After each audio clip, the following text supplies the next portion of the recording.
हाय aspirants. तो जैसा आप लोग जानते हो पॉलिटिकल साइंस प्रैक्टिस हम लोग कर रहे हैं और पॉलिटिकल साइंस प्रैक्टिस के अंदर आज क्वेश्चन नंबर 76 टू 100 करने हैं, यानी अपनी सेंचुरी पूरी हो जाएगी।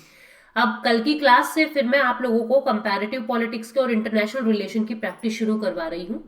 ठीक है, तो आज की क्लास देखते हैं जिसके अंदर आपको थिंकर्स की क्लास और कॉन्स्टिट्यूशन की क्लास आपको देखने को मिलेगी।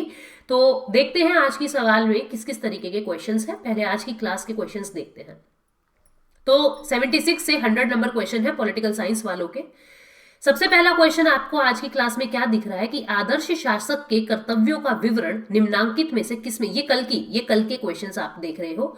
ये कल के मैंने क्यों लगाए हैं, क्योंकि एक क्वेश्चन मैंने आप लोगों को दिया था, है ना। एक क्वेश्चन मैंने आप लोगों को दिया था करने के लिए कि इसका आंसर आप बताएंगे। ये था वो सवाल जो क्वेश्चन ऑफ द डे था। क्या था ये सवाल? राजनीतिक दल को क्षेत्रीय दल के रूप में स्वीकृति दी जाती है। देखो, इसने ये पूछा था कि कोई भी पॉलिटिकल पार्टी रीजनल पार्टी कब बनती है? जब वो राज्य में या तो लोकसभा या विधानसभा में चुनाव का 6% वोट पाती है। ठीक है, तो इसका आंसर बहुत सारे स्टूडेंट ने बिल्कुल सही दिया है। वेरी गुड स्टूडेंट्स, बहुत अच्छा आंसर आपने दिया। Option C will be its answer. तो ये कल का क्वेश्चन था। आज का क्वेश्चन आपको मिलेगा, पर हम क्वेश्चन नंबर 76 से शुरू करते हैं। आज की क्लास का क्वेश्चन नंबर 76 क्या कहता है उसको देखो। कहता है कौन सी बुक कार्ल मार्क्स से संबंधित नहीं है? कौन सी बुक कार्ल मार्क्स ने नहीं लिखी? जर्मन आइडियोलॉजी, ये कार्ल मार्क्स ने लिखी है। Critique of the Gotha programme, ये कार्ल मार्क्स ने लिखी है। पेरिस मैन्यूस्क्रिप्ट, ये भी कार्ल मार्क्स ने लिखी है। लेकिन साइंस ऑफ लॉजिक ये कार्ल मार्क्स की नहीं है। तो option D will be the answer. ठीक है, option D will be the answer. Comment में आपको ये बताना है ये बुक किसकी है। कमेंट में आप ये बताओगे साइंस ऑफ लॉजिक जो ये बुक है ये किसकी है। ठीक है, चलते हैं हम नेक्स्ट क्वेश्चन की तरफ। नेक्स्ट क्वेश्चन क्या कहता है देखते हैं। क्वेश्चन नंबर 77 क्या कहता है? कहता है व्यक्ति अपने ऊपर, अपनी देह और दिमाग पर संप्रभु है। मतलब कि इंसान क्या है? इंसान जब अपने शरीर पे, अपने दिमाग पे, अपने माइंड पे सोवरेनिटी पा लेता है, मतलब हम अपनी जो शरीर है, हमारी ज्ञानेंद्रियां है, जब उसका कंट्रोल पा लेते हैं, वही व्यक्ति है। ठीक है, तो ये स्टेटमेंट किसकी है? ये स्टेटमेंट जेएस मिल की है। ठीक है, ये स्टेटमेंट जेएस मिल की है। मैंने आपको पहले भी कहा था स्टेटमेंट्स की एक नोटबुक लगा लेना। जितनी भी स्टेटमेंट हमारे सिलेबस के अंदर आ रही है या हमारी प्रैक्टिस के अंदर आ रही है, उन सबको वो 5 रुपए की पतली सी नोटबुक के अंदर नोट करते चलोगे और आप देखोगे देखते ही देखते आपके पास स्टेटमेंट का सारा मटेरियल कवर हो जाएगा। तो ये स्टेटमेंट किसकी है? जेएस मिल की है। ठीक है, चलते हैं अगले क्वेश्चन पे, दैट इज क्वेश्चन नंबर 78। अरस्तु की उपेक्षा करने वाला पहला आधुनिक राजनीतिक विचारक कौन है? बहुत जगह आपको यह दिखेगा पहला आधुनिक राजनीतिक विचारक है तो मैकियावेली आपके दिमाग में आएगा। लेकिन मैकियावेली ने बहुत जगह अरस्तु का अनुसरण किया था, यानी इसको फॉलो किया था। जैसे जो शासन प्रणाली एरिस्टोटल ने बताई थी वही मैकियावेली ने भी मानी थी। जो एजुकेशन सिस्टम एरिस्टोटल ने बताया था वही मैकियावेली ने भी माना था। लेकिन अरस्तु की उपेक्षा करने वाला पहला व्यक्ति था Thomas Hobbes. Thomas Hobbes Aristotle के, मैं नहीं कह सकती कि 100% अगेंस्ट था, 100% अगेंस्ट नहीं था, पर आप 90% तक कह सकते हो कि हॉब्स जो है इसका उपेक्षा कर रहा था, इसके अगेंस्ट खड़ा था। तो आंसर क्या आएगा? सी आएगा। ठीक है, बहुत सारी कंफ्यूजन होती है मैकियावेली और हॉब्स में, तो आंसर आएगा इसका हॉब्स। अगला सवाल आपको देखना है, आपको मैच करने हैं। श्रमिक वर्ग की तानाशाही या सर्वहारा वर्ग यानी प्रोलिटेरिएट की बातें कौन करता था? प्रोलिटेरिएट की बातें, श्रमिक वर्ग की बातें कौन करता है? तो आपको पता है ये कार्ल मार्क्स इस तरीके की बातें कर रहे थे। कम्युनिस्ट पार्टी के बारे में लेनिन के विचार थे, यानी ए का 2, बी का 3। हेजेमनी के बारे में ग्रैमसी कह रहे थे, यानी फर्स्ट। बहुकेंद्रिता यानी मल्टीपोलैरिटी, ये टोग्लियाटी की बातें हैं। तो डी का 4। देखते हैं 2 3 1 4। 2 3 1 4 कहां दिखाई दे रहा है आपको? ऑप्शन नंबर 1 में 2 3 1 4। ठीक है, चलते हैं नेक्स्ट क्वेश्चन की तरफ। मैच द कॉलम बहुत पूछे जाते हैं पेपर में। अगला क्वेश्चन क्या कह रहा है? कहता है परस्परवादी मतैक्य के सिद्धांत की वकालत किसने की? सीधी सीधी बात कर रहा है आपसे, ये थ्योरी ऑफ जस्टिस की बात कर रहा है। ठीक है, थोड़ा घुमा के क्वेश्चन पूछ लिया। थ्योरी ऑफ जस्टिस, न्याय के सिद्धांत की बात कर रहा है, और आपको पता है थ्योरी ऑफ जस्टिस किसकी है? जॉन रॉल्स की है। जहां भी जस्टिस का जिक्र आता है तो आपको रोल्स के बारे में तो याद ही रखना है। जहां एंटाइटलमेंट थ्योरी की बात आती है वहां रॉबर्ट नोजिक का नाम याद आ जाना चाहिए। ठीक है, तो ये मतैक्य का सिद्धांत जो है ये रोल्स ने कहा था कि किस तरीके से अवसर की समानता होनी चाहिए और किस तरीके से जो लोग मतलब कि थोड़े से पिछड़े हुए हैं उनको कैसे औरों से थोड़ी ज्यादा फैसिलिटीज मिलनी चाहिए। तो जॉन रोल्स की ये बातें थी और जॉन रोल्स ने ही ये थ्योरी ऑफ जस्टिस पूरी दी थी, तो इसका आंसर भी क्या आ जाएगा, जॉन रोल्स। ठीक है, चलते हैं नेक्स्ट क्वेश्चन की तरफ। नेक्स्ट क्वेश्चन है आपका, दैट इज क्वेश्चन नंबर 81। ये कहता है असर्शन रीजन क्वेश्चन है। ठीक है, 4 स्टेटमेंट्स आपको यहां पे दिखाई दे रही है। असर्शन आपको दिया हुआ है, अंबेडकर दबे वर्ग यानी डिप्रेस्ड क्लास को अलग निर्वाचक वर्ग मानने के पक्षधर थे। तो आपको पता है ये बात बिल्कुल सही सही, बी आर अम्बेडकर ने ये कहा था कि हमको अलग से सेपरेट इलेक्टोरेट दे दिया जाए, जितने भी SC ST और डिप्रेस्ड क्लास के लोग हैं उनको सेपरेट इलेक्टोरेट दे दिया जाए। असर्शन बिल्कुल सही है। वे गांधी जी से सहमत थे, ये बात गलत है। गांधी और अंबेडकर के बीच में विवाद थे, क्योंकि गांधी जी इनको अलग निर्वाचक वर्ग देने के लिए सहमत नहीं थे, जबकि अंबेडकर कह रहे थे सेपरेट इलेक्टोरेट दिया जाए। पूना पैक्ट के बारे में भी आपने समझा होगा, दोनों के बीच में विवाद चल रहा था। तो assertion is true but reason is wrong. ठीक है, ये रोंग है। तो ए इज ट्रू, ए सत्य है, आर असत्य है, तो ऑप्शन नंबर सी इसका आंसर हो जाएगा। चलते हैं क्वेश्चन नंबर 82 पे। क्या कहता है, रजनी कोठारी की बुक है पॉलिटिक्स इन इंडिया। देखो रजनी कोठारी बहुत सारे ऑप्शंस में आपको देखने को मिलेगी। रजनी कोठारी की बुक है पॉलिटिक्स इन इंडिया, इस पुस्तक को किस पद्धति पर आधारित लिखा गया है? तो रजनी कोठारी जो थी ना, वो स्ट्रक्चरल फंक्शनल अप्रोच को मानती थी। स्ट्रक्चरल फंक्शनल कि किस तरीके से किसी भी देश के अंदर संरचनात्मक तरीके से आप पॉलिटिक्स जो है वो संरचना के आधार पे बदली जा सकती है। संरचना के आधार पे फंक्शंस बदल रहे हैं किसी भी पॉलिटिक्स के अंदर। तो रजनी कोठारी की बुक थी पॉलिटिक्स इन इंडिया, वो स्ट्रक्चरल फंक्शनल थ्योरी के ऊपर आधारित थी, यानी संरचनात्मक प्रकारवाद पद्धति पर आधारित है। नेक्स्ट क्वेश्चन पे चलते हैं। हिंदुस्तान रिपब्लिक एसोसिएशन के साथ निम्नलिखित में से कौन संबंधित नहीं है? अब आपको पता है हिंदुस्तान रिपब्लिक एसोसिएशन ये चंद्रशेखर आजाद, जोगेश चंद्र चटर्जी और भगत सिंह से रिलेटेड है। अरविंद घोष का इससे कोई संबंध नहीं था, तो आंसर सी जो है वो करेक्ट हो जाएगा। ये एक ग्रुप बनाया था एक्सट्रीमिस्ट लोगों ने, गरमपंथी लोगों ने। इंडियन नेशनल कांग्रेस को संविधान किसने दिया और उसे जन समूह एवं काडर दल बनाया? किसने बनाया इंडियन नेशनल कांग्रेस को? संविधान देने वाला कौन था? अब आपको पता है कि सबसे पहले संविधान की बातें मोतीलाल नेहरू रिपोर्ट में करते हैं, लेकिन जब तक गांधी जी नहीं आए थे तब तक ये मास के पास नहीं पहुंचा था, यानी जन समूह के पास नहीं पहुंचा था। जन समूह तक संविधान को पहुंचाने का काम गांधी जी ने किया था, तो इसलिए इसका आंसर क्या आएगा? डी, महात्मा गांधी। ठीक है, नेक्स्ट क्वेश्चन है, अंतरराज्य परिषद की नियुक्ति कौन करता है? इंटर स्टेट काउंसिल की नियुक्ति कौन करता है? तो आपको आर्टिकल नंबर 263 मैंने बताया था, प्रेसिडेंट जो है वो इंटरस्टेट काउंसिल की नियुक्ति करते हैं, भारत के राष्ट्रपति अंतरराज्य परिषद की नियुक्ति करते हैं। तो आंसर क्या आ जाएगा? ए, भारत का राष्ट्रपति। ठीक है, let us move to next question. भारतीय संविधान का कौन सा संशोधन मंत्रियों की संख्या को सीमित करता है? आपको पता है क्या कह दिया था कि लोकसभा की टोटल स्ट्रेंथ का 15% लोग ही मंत्री बन सकते हैं। लोकसभा की टोटल स्ट्रेंथ का 15% लोग ही मंत्री बन सकते हैं। और यह बात कौन से संवैधानिक संशोधन में कही? 91st कॉन्स्टिट्यूशनल अमेंडमेंट एक्ट 2003 के अंदर यह बात कही थी। तो आंसर क्या आ जाएगा? 91st।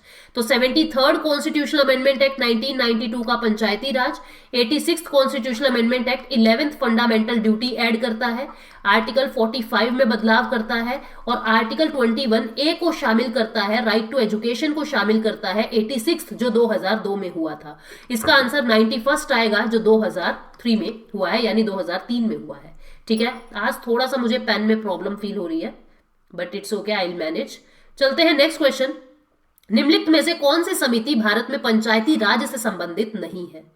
अब मैंने आपको ये सब समझाई थी, LM सिंघवी समिति, सादिव अली कमेटी, PK थुंगन समिति, ये तीनों ही पंचायती राज से संबंधित है, लेकिन दिनेश गोस्वामी समिति इससे रिलेटेड नहीं है। तो आंसर क्या आ जाएगा? बी, दिनेश गोस्वामी समिति। अगला क्वेश्चन क्या कहता है? संविधान का कौन सा अनुच्छेद संसद को अखिल भारतीय सेवाओं की स्थापना की शक्ति प्रदान करता है? ऑल इंडिया सर्विस की शक्ति प्रदान करता है। यह है आर्टिकल नंबर 312। आर्टिकल नंबर 312 से केवल राज्यसभा अखिल भारतीय सेवाओं की स्थापना कर सकती है। तो आंसर आएगा आर्टिकल नंबर 312। नेक्स्ट क्वेश्चन है, सकारात्मक उदारवाद यानी पॉजिटिव लिबरलिज्म। क्या कहा मैंने? Positive liberalism. पॉजिटिव लिबरलिज्म वाले कौन है? जो कहते हैं स्टेट होना चाहिए। कौन है ये लोग जो कहते हैं कि स्टेट होना चाहिए? ठीक है, एक कल्याणकारी राज्य होना चाहिए। राज्य होना चाहिए, नैतिक माध्यम के रूप से राज्य होना चाहिए, मोरालिटी के लिए राज्य होना चाहिए। ये कभी नहीं कहते कि मिनिमल स्टेट हो, क्योंकि मिनिमल स्टेट का मतलब है राज्य सिर्फ सिर्फ वॉचमैन का काम करे, नाइट वॉचमैन का काम करे। ये क्या कहते थे कि राज्य हस्तक्षेप करे तभी स्वतंत्रता आएगी, तभी समानता आएगी। जबकि ये जो मिनिमल स्टेट की बात है, लघु राज्य की बात है, ये नेगेटिव लिबर्टी को सपोर्ट करता है। तो इसका आंसर क्या आएगा? डी। उसने यही पूछा है कौन पॉजिटिव लिबर्टी के लिए विश्वास में नहीं है। नेक्स्ट क्वेश्चन है, रोल्स की न्याय की संकल्पना किस पर आधारित है? मैंने जॉन रॉल्स का जो थ्योरी ऑफ जस्टिस है बहुत डिटेल में बताया है, और आपको मैंने ये बताया है कि किस तरीके से जॉन रॉल्स डिफरेंस प्रिंसिपल का प्रयोग करते हैं। डिफरेंस प्रिंसिपल का प्रयोग करते हैं कि जो भी विषमताएं हैं उसको कैसे टैकल करना है, अवसर की समानता कैसे बांटनी है। तो रोल्स की न्याय की संकल्पना अंतर सिद्धांत यानी डिफरेंस प्रिंसिपल के ऊपर डिपेंड करती है। नेक्स्ट क्वेश्चन है, आपको मैच करना है। ये कहता है सैमुअल पी हंटिंगटन, इसकी कौन सी बुक है या कौन सी थ्योरी है? ठीक है, अब सैमुअल पी हंटिंगटन, जोसेफ न्याई, सुजन स्ट्रेंस और इमैनुअल वेलस्ट्रीन। अब आपको ये बात पता है कि सैमुअल पी हंटिंगटन जो है वो क्लैश ऑफ सिविलाइजेशन में बिलीव करते थे। क्लैश ऑफ सिविलाइजेशन, ए का 3 या तो ए में आ रहा है या डी में आ रहा है। ठीक है, फिर उसके बाद जोसेफ नाई जो है, जोसेफ नाई जो है सॉफ्ट पावर के बारे में बात कर रहे थे, बी का 4, ए का 3, बी का 4, ऑप्शन नंबर ए में आपको दिखाई दे रहा है। ठीक है, सुजन स्ट्रेंट्स जो है वो रिट्रीट ऑफ द स्टेट की बातें करते हैं, और ये आपका पबेड का क्वेश्चन है। हालांकि पबेड का क्वेश्चन है तो आप यहाँ पे इसको स्किप भी कर सकते हो, ये गलती से मेरे से यहाँ पे डल गया है। नेक्स्ट क्वेश्चन पे मूव करते हैं। सत्यवीर की कथा जिसका अनुवाद गांधी जी द्वारा गुजराती में किया गया था वह निम्नलिखित में से किस में से थी? अब यह सवाल इस तरीके से पूछा जा सकता है, निम्नलिखित में से किस कथा का अनुवाद गांधी जी ने गुजराती में किया? तो आपको याद रखना है सत्यवीर की कथा ये एक कहानी है जो गांधी जी द्वारा गुजराती में लिखी गई थी। इसमें उन्होंने डायलॉग्स ऑफ प्लेटो की बातें करी है। ठीक है, डायलॉग्स ऑफ प्लेटो नामक बुक में उन्होंने सत्यवीर की कथा का अनुवाद गुजराती भाषा में किया है। डायलॉग्स ऑफ प्लेटो गांधी जी की बुक है। ठीक है, स्टेट ऑफ नेचर पर लॉक का क्या विचार है? अब स्टेट ऑफ नेचर हर किसी ने, थॉमस हॉब्स ने, जॉन लॉक ने, रूसो ने, सबने अपना अपना स्टेट ऑफ नेचर बताया। जॉन लॉक क्या कहते थे कि जो राज्य होगा, स्टेट ऑफ नेचर है, वो 2 पड़ाव में होगा, फर्स्ट चरण और सेकंड चरण। ठीक है, जब जो सोवरेनिटी है, जब संप्रभु नहीं रहेगा तो फिर से स्टेट ऑफ नेचर नहीं आएगा, व्यक्ति पहले चरण में वापस आ जाएगा।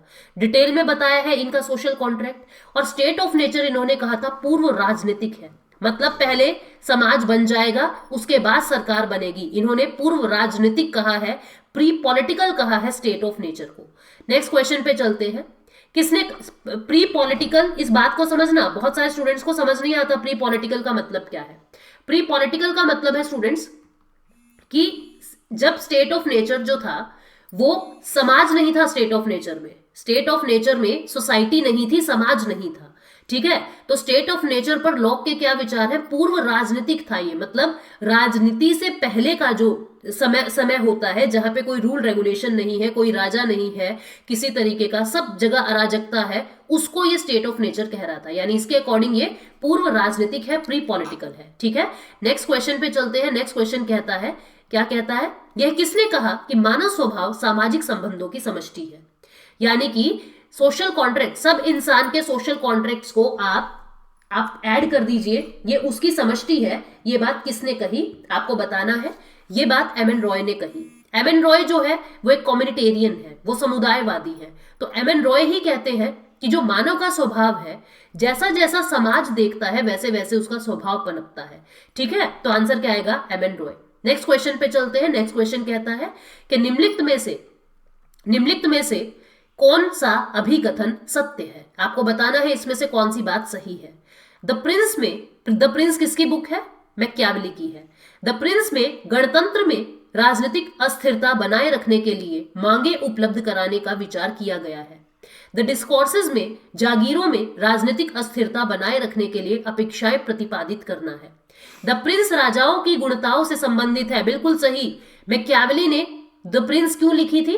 राजा को इंप्रेस करने के लिए कि राजा कैसा होना चाहिए, उसमें क्या फीचर, क्या गुण होने चाहिए, उससे संबंधित है। और द डिस्कोर्सेज में नागरिकों की मांग पर अधिक बल दिया गया है कि जो सिटीजन है वो क्या डिमांड करेंगे। तो इसका आंसर क्या आएगा? सी आएगा। नेक्स्ट क्वेश्चन पे चलते हैं, ओनली 5 क्वेश्चंस आर लेफ्ट। ये कहता है कि असर्शन रीजन है, ठीक है। प्लेटो का न्याय सही कार्य करने की प्रवृत्ति का प्रतिपादन करता है। प्लेटो के अकॉर्डिंग जस्टिस क्या था? प्लेटो के अकॉर्डिंग जस्टिस क्या था? अपने काम को, कर्तव्य को निभाना ही आपका जस्टिस है, वही न्याय है। तो पहली स्टेटमेंट तो बिल्कुल सही है। अन्याय झेलने से अच्छा है अन्याय करना, ये बात बिल्कुल भी सही नहीं है। प्लेटो कहीं इनजस्टिस की बातें नहीं करते हैं, ठीक है। तो assertion is true, reason is wrong. A सत्य है, आर गलत है। ए सत्य है, आर गलत है। तो आंसर क्या आ जाएगा? ऑप्शन नंबर सी इसका आ जाएगा। आर असत्य है, ए सही है। अगला है, आपको सही मिलान करने हैं Frederick Hayek, John Rawls, Amartya Sen और अरस्तु। अब देखो जो जॉन रोल्स है, John Rawls theory of justice बार बार आपको याद करा रही हूं, तो बी का 4 आ जाएगा, ठीक है। बी का 4 देख लीजिए कहां पे है, एक में ही है बी का 4, ठीक है। तो ऑप्शन तो आपको मिल चुका है, ऑप्शन नंबर बी। ए का 3 Friedrich Hayek, the road to serfdom. Amartya Sen book लिखते हैं कौन सी? अमर्त्य सेन लिखते हैं न्याय का विचार, थॉट ऑफ जस्टिस। अरस्तु जो है, अरस्तु बात करते हैं किसकी? द पॉलिटिक्स की, ठीक है। तो आंसर क्या आ जाएगा इसका? बी 3421, 3421, ठीक है। नेक्स्ट पे चलते हैं, यहां पे भी आपको मिलान करना है। क्या कहता है ये सरकार के प्रकार है और आपको सरकार के प्रकार छांटने हैं। भारत के बारे में तो सबको पता है ना, तो भारत के अंदर कैसा है? पार्लियामेंट्री सिस्टम है और अपने यहाँ पे रिपब्लिकन सिस्टम भी है और फेडरल फीचर भी है। तो तीनों ही बातें भारत को संदर्भित कर रही है। तो ए का 2 देख लीजिए आप अपने ऑप्शन में। ऑप्शन में हम क्या देख लेंगे? ऑप्शन में ए का 2 कहां दिखाई दे रहा है आपको? ए का 2 दो जगह दिख रहा है, एक ऑप्शन नंबर ए में, ऑप्शन नंबर सी में। अब चलते हैं, अध्यक्षात्मक प्रणाली कहां है? अध्यक्षात्मक प्रणाली, संघीय प्रणाली और रिपब्लिकनिज्म, ये तीनों ही बातें यूनाइटेड स्टेट्स ऑफ अमेरिका में है। यानी बी का ऑप्शन क्या आ जाएगा? बी का ऑप्शन 4। ए का 2 बी का 4 कहां दिखाई दे रहा है? ए का 2 बी का 4, ए का 2 बी का 4 आपको दिखाई दे रहा है ऑप्शन नंबर डी में, है ना? ऑप्शन नंबर डी में ए का 2 बी का 4, तो ऑप्शन नंबर डी इसका सही आ जाएगा। संसदीय एकात्मक और राजतंत्र, मोनार्की कहां पे दिखती है आपको? ब्रिटेन में। सी का 1 आ गया और डी का 3 आ गया, ठीक है। तो इस तरीके से आपको ये छांटने हैं, पता होना चाहिए कौन से देश में क्या सिस्टम है। ये क्वेश्चन क्या कहता है? निम्नलिखित में से किस देश में राज्य न्यायालयों को, सभी स्तर के न्यायालयों को न्यायिक पुनरीक्षण करने का अधिकार प्राप्त है? आपको ये बताना है कि देखो, मैंने आपको कल भी बताया था, रेजिडुअरी पावर जो है, अवशिष्ट शक्तियां जो है, वो यूएसए में और स्विट्जरलैंड में, 2 देश ऐसे हैं जहां पे राज्य के हाथ में है, स्टेट के हाथ में रेजिडुअरी पावर है। और रेजिडुअरी पावर राज्य के हाथ में है, यानी राज्य के पास ये ताकत है कि वो न्यायिक पुनरीक्षण कर सकता है प्रत्येक स्तर की न्यायालय का। और अमेरिका के अंदर ये रूल है कि वहां पे जो स्टेट की कोर्ट है वो बहुत पावरफुल है, ठीक है, और वो जुडिशियल रिव्यू कर सकते हैं प्रत्येक स्तर की न्यायालय के कानूनों का। तो इसका आंसर आ जाएगा अमेरिका। नाउ द नेक्स्ट और last question is for you people. आपको कमेंट सेक्शन में इसका आंसर बताना है। निम्नलिखित में से कौन संसदीय सरकार की सबसे महत्वपूर्ण विशेषता है? पार्लियामेंट्री फॉर्म ऑफ गवर्नमेंट की विशेषता, बहुमत का शासन, rule of majority, rule of law, संसद के सदस्य का प्रत्यक्ष चुनाव, डायरेक्ट इलेक्शन ऑफ एमपी, कार्यपालिका का यानी एग्जीक्यूटिव का लेजिस्लेचर के प्रति अकाउंटेबल होना। आपको बताना है कि कौन सा ऑप्शन आएगा, इसका आंसर आपको कमेंट में करना है। अब कमेंट में आपको 2 क्वेश्चन बताने हैं। एक तो फर्स्ट क्वेश्चन यानी क्वेश्चन नंबर 76 में मैंने एक बुक के बारे में पूछा है जो कार्ल मार्क्स ने नहीं लिखी थी, किसने लिखी है आप बताओगे। और ये क्वेश्चन नंबर जो है आपका 100th क्वेश्चन जो है, इसका आंसर आपको कमेंट सेक्शन में देना है। उम्मीद करती हूं आंसर आप दोगे, सर्च करके दो, कैसे भी दो, वो आपका हेडेक है। मैं इसका आंसर कल की क्लास में बताऊंगी। तो कल करेंगे 101 से लेके 125 नंबर क्वेश्चन। धीरे धीरे हम अपनी मंजिल को पा लेंगे। थैंक यू सो मच, बने रहिए, जुड़े रहिए, टेक केयर, बाय बाय।